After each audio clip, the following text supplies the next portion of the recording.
이산 이름. 이 동작동이 있는 산 이름 이 대체. 산, 동작동이 있는 이 산을 이 동작산이 아니고 이 서달산입니다. 서달산. 저 생각에 달마사가 저 중앙대학 있는데 여기 있거든요. 예, 달마사 그 제리. 달마사의 서쪽에 있는 산이다 이런 뜻인 것 같아요. 서달산. 그건 뭐 확실한 건 아닙니다. 예, 여하튼 이름은 서달산. 여기 묘는 저 기와되어 있는 거는 어디? 그 저 청빈안시라고 예. 요 동작동 국립묘지 요 산에 예. 개인 소유였어요 옛날에. 그래서 그거를 이 국가에 기증을 하는 바람에 묘소는 그래서- 그대로 놔두고. 그 사람 묘소는 여기에 놔두고. 써놨어요. 그래서 청빈안시인데 이게 김대중이 묘 아닙니다. 그 기아집 있고 한 거. 그 다음에 이 동작동 국립묘지에는 들어오는데 문이 5개 있어요. 저기 9호선 내려서 바로 올라오면 정문.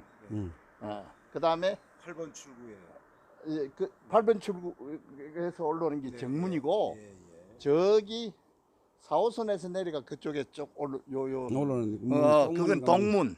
음. 그 다음에 동문에서 요래 능선을 타고 저 서달산 능선을 타고 조금 올라가면 요 정도의 그 사당문이라고 있습니다. 요게 거기서 조금 더 올라가면은 거의 정상에 가까운 그 박정희 대통령 각하의 묘소 바로 뒤에 또 정문이 하나 있어요.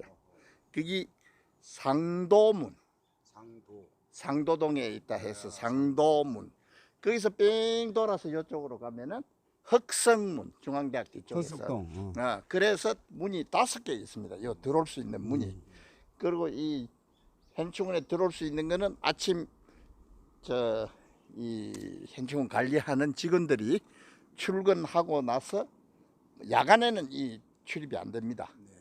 그 나서 문이 열렸을 때 들어올 수 있고, 그 다음에 오후에 퇴근하기 전에 30분 전에 문을 닫습니다. 현충원 그 아까 5개 문을 그 전에 다 요 참배객들이 다 나가야 됩니다. 그 방송을 합니다. 제가 그걸 알게 된 거는 저 개인 이 얘기지만은 사람들을 만나기 싫어서 제가 범난을 좀 많이 겪고 났더니 세상 인심이 그렇구나. 그래서 사람을 안 만나고 쭉 그냥 산으로 등산을 했어요. 그래서 오늘은 북한산, 내일은 도봉산 이렇게 김밥 2개 싸들고 하고 오후가 되면 해가 지면 집에 들어가고 이랬는데 어느 날 이 동작산을 서달산 이제 현충원을 같은 값이면 그거 하는데 현충원을 가보자. 그래서 이제 이 현충원을 쭉 해서 1년 동안을 박정희 대통령께서 돌아가신 10월 26일 날 요 앞에서 그거 하고 행사하고 그 다음 날부터 막 쫙 1년 동안 비가 오나 눈이 오나 하루도 안 빠지고 서달산을 쭉 돌아서 상도문에서 내려와서 구석을 완전히 다 잘 아시죠. 다 알죠. 그래서 잘 압니다. 그리고 여기 각 묘소마다 지키는 정문 및 묘소마다 지키는 경찰들 방호라고 그러죠.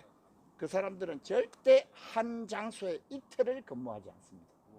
오늘 김대중 묘소에 있었으면은 내일은 다른 묘소에 갔을 겁니다. 뭐 특별한 사유가 있습니다. 모르겠어요. 왜 그러는가 모르겠는데 그게 옛날부터의 전통입니다. 그래서 이 사람들이 쫙 뺑뺑뺑뺑 돌아요. 그 이제 나도 그걸 몰랐는데, 솔직히 말해서 나는 김대중 씨가 대통령이 되면서 내가 범난을 겪은 사람. 그래서 요 앞에 지나가면서 박정희 대통령 묘소에 참배하고 내려오는 한이 많겠네. 한이 많죠. 요 앞에 들어가면서 춤 뱉어보고, 그 다음에 이제 이승만 대통령 각하 묘소에 참배하고, 그래 딱 하루 일과를 끝내는. 올해 그러면 그 연세는 75입니다. 중정하시네. 그래서 그리 했는데 내가 10월 26일 날부터 박정희 대통령 그 추도식 다음 날부터 그냥 아예 다른 산보다는 현충원을 돌아야 되겠다라고 생각하고 그리 했는데 1월 1일 날 내가 요 정문 앞에 나가다 보니까 우리 후배를 만났어요. 저는 이제 옛날에 서울대학 학생회장도 한 놈입니다. 아이고 형님 이거 정을 차는 날 동작 현충원에서 왜 나와요? 이래 그래. 그래가 이제 둘이서 정을 차는 날 대파 한잔 하고 저녁 식사 하게 됐는데 요 가서 그때 내가 이 얘기를 했어요. 예, 춤을 받아보고 한다 이랬더니 아이고 형님 이제 푸세요. 마음 푸세요. 이제 막 그래서 그 집에 와서 가만히 해줘서 생각해보니 우리 후배 말이 맞아. 뭐 죽은 사람 가지고 그럴 수 있나. 그래서 그 다음날 1월 2일 날부터 요 딱 내려오면서 침 안 받고 요 올라갔어. 딱 갔어요. 여기 올라가는 길이에요. 여기. 그래가 딱 참배하려고 이렇게 하는데 안 되는 거라. 왜냐면은 사람 같으면은 마음속에 새끼 미워 죽겠다 하면서도 끝으로 예? 막 그리 안 한 채 하고 할 수 있잖아요. 근데 귀신을 앞에 놓고 그럴 수 없잖아요. 그렇게 이게 안 되더라고 참배. 그러나 이제 이따가 안 되겠다 가고 그래 한 달을 했어. 이제 한 달이 지내고 나니까 그치 막 대중형 이러면서 이제 얘기가 되더라고요. 그래서 하의를 했고. 우리 선생님은 어디시고 고향이? 고향이 경상도 저 경상도고 네. 학교는 부산서 다녔고 네. 고등학교는 부산서 다녔고 대학은 서울서 와서 다녔고 그랬죠. 그런데 저 대중의 형하고도 내가 잘 알아요. 대중의 아들 저 김대중 씨 저 본처 성이 뭔 줄 아십니까? 김대중 씨 차. 네, 그럼요. 차 씨입니다. 그리고 두 번째가 이효고 차 씨가 아들을 둘이 낳았어요. 홍일이, 홍업이. 그 다음에 이효는 홍거리. 셋째 아들은 이효가 나고. 그래서 그 저 처남대지 그러니까 차 실장이라고 그때 불렀어요. 이름이 차용인가? 맞아요. 이제 오래됐어. 그 저 김대중이 저 뭐야 경호원 같이 비서로 따라다 있잖아요. 그러니까 뭐 호남 고속도로에서 뭐가 그 하고 했던 그게 이제 처남이고 그 첫째 놈 홍일이는 그것도 국회의원도 예? 해서 그 했는데 그것도 이제 운동도 안 하고 깨알 박으니까 그 이제 그 했고 그 다음에 홍업이 그 새끼는 요새는 뭐는 거 모르겠어요. 그것들 먹고 살 일이 없어가 내가 취직시켜 준 사람이에요. 그만큼 대중이 형하고도 내하고 친했어요. 뭐 형은 무슨 형? 이 대한민국의 핵을 갖다가 머리 이고 다 죽는 그거는 그게 나쁜 놈이죠. 아니 지금 그래 어? 아니 그때 형 이래 부르고 했다 이 말이에요. 그때 YS하고 둘이 그거 할 때 그래서 내가 홍업이도 그다음 차 실장 그놈도 내가 취직시켜줬고 근데 정말 나쁜 놈들은 내가 그 뒤에 법난을 김대중이 5년 노무현 2년 6개월 7년 6개월을 내가 법난을 겪었는데 그 사이에 내 회사들이 다 공중분해됐죠. 그런데 딱 보니까 저거를 취직시켜준 그 회사를 뺏어 먹었더라고 김대중 때. 예? 그런 법이 안 됐으면 그게 인간으로서의 이탈이 뭔 거지. 인간성이 이걸 탈리 못해. 그 당시에 그래 이 지역 감정을 제일 해소해야 될 사람이 그러니까. 김대중 아닙니까? 그러니까. 그때 지역 감정을 지가 이제 근본적으로 뭐냐면은 그때 겉으로 드러나지 않게 뒤쪽으로 다 작살냈잖아요. 건설회사 대우 아니 건설회사 그때 대우뿐인 게 아니라 그러니까 영남권에 있는 건설회사 부도 싹 다 났잖아요. 근데 그래가지고 제가 건설회사가 이름 없는 건설회사 제가 정신의 강력이 역사에 안 알려져 있는 비밀을 하나 팩트를 얘기해 줄까요? 예. 예? 대우그룹의 김우중 회장은 천재입니다. 그분이 이승만 박사가 정치의 천재이듯이 그분은 기업의 천재입니다. 그분이 2000 김대중이 2003년인가 들어갔죠. 1998년. 예? 그러니까 97년에 12월 21일 날 선거인데 김대중 씨가 김우중 씨가 1년 동안을 그 전에 한국에 없었어요. 그분이 주로 저 영국에 주로 있으면서 구라파 쪽에 해외 다녔지. 아니 해외인데도 구라파에 그때 치중을 했어요. 1년 동안. 그러니까 거기에 대우 자동차 공장을 만들고 하면서 달러를 몇백억 불을 딱 세이빙 해놓고 있은 거예요. 그런데 우리나라에 IMF가 올 거를 그 사람이 딱 알고 있은 거예요. 지금 생각해보면 천재예요. 그래가지고 그때 10월 달인가 한국에 들어왔어요. 9월 말인가 10월 달인가 10월 초에. 그거는 내가 막 딱 그 잘 아는 게 내가 그분 김우중 회장하고는 굉장히 기업이 깊은 관계를 가지고 있었어요. 그래서 딱 왔는데 대우에 그 임원들 중에서 아주 최고위층, 에? 만 모아놓고 사장급들만 모아놓고 김대주의 하고 지하고 단독으로 만날 수 있게끔 좀 해라. 예? 그러니까 그때 하나씩 이재명인가 사장급입니다. 그게 회장님 제가 하겠습니다. 이래가 김대주의 하고 김우중 씨하고 단독 면담을 주선을 했어요.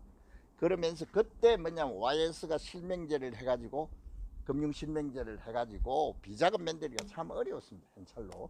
그때 김우중 회장님께서 500억 만원 그리고 5천원짜리가 5만원짜리가 없을 때, 네? 만원짜리를 해가지고 그 직원들 시킬 수 없잖아요. 최고위 사장님들이 500억을 만들어가지고 그걸 아파트 가뜩이에요. 그걸 김대중이 하고 면담을 하면서 준 겁니다. 김대중이 새끼는 그거 500억을 받아가지고 지가 대통령 됐다 해도 과언이 아니에요.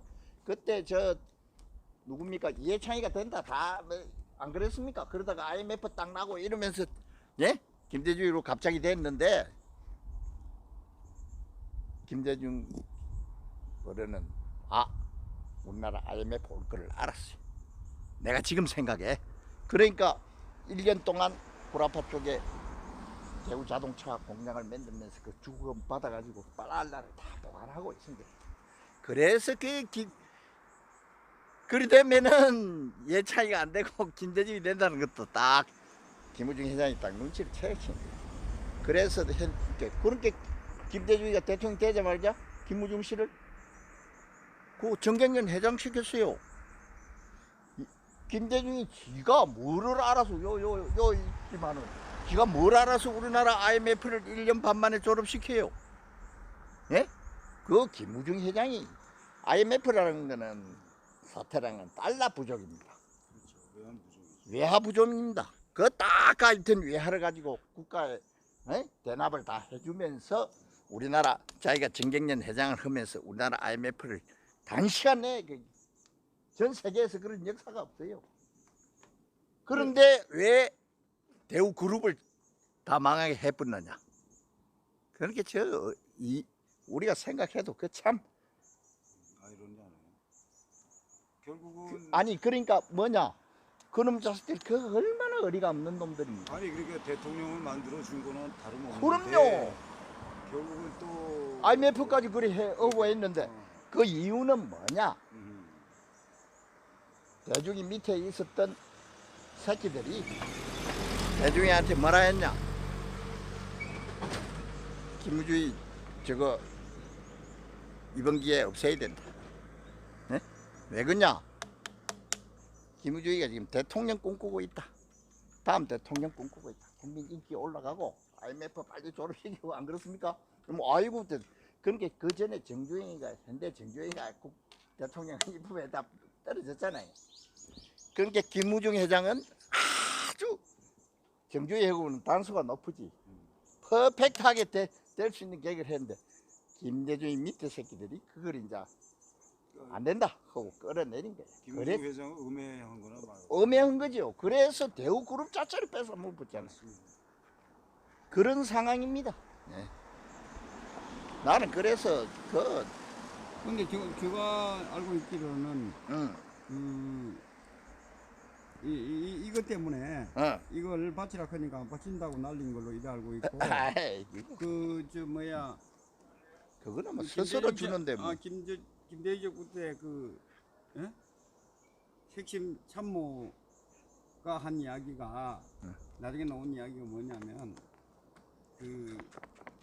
대북 정책을 쓰게 된 이유가 대우를 날리고 나서 보니까 이게 엄청난 대한민국의 경제에도 살릴 수 없고 엄청난 파동이 오니까 그 돌파구가 바로 대북 정책으로 눈을 돌린 거라고 이제 이렇게 이제 그럼요. 국민 시선을 그걸로 돌리는 거고 그다음에 그 새끼들이 저거가 그래 김우중 회장이 이래서 주겠다 이래 하겠습니까? 그 새끼들 전부 거짓말. 완전 그러니까. 새끼들은 이 조동아리로 그래 거짓말하는. 그 실은 김대중이고 김우중 회장 돈 그때는 김대중한테 돈 주는 사람 없었어요. 선거 그때 예찬이 된다라고 국민들이 거의 다 알고 안 있었습니까? IMF 딱 나면서 한두 사이에 결국은 뭐 쏘고 사기 당했구만. 그럼요. 어리라고는 갑시다. 네. 대통령 묘소 올라가야죠. 아니요 그럼 내려가지 뭐. 이제 거의 뭐 내려오실 때 된 것 같은데. 그래요? 아, 올라가세요. 나는 올라가서 한 지도자 때문에.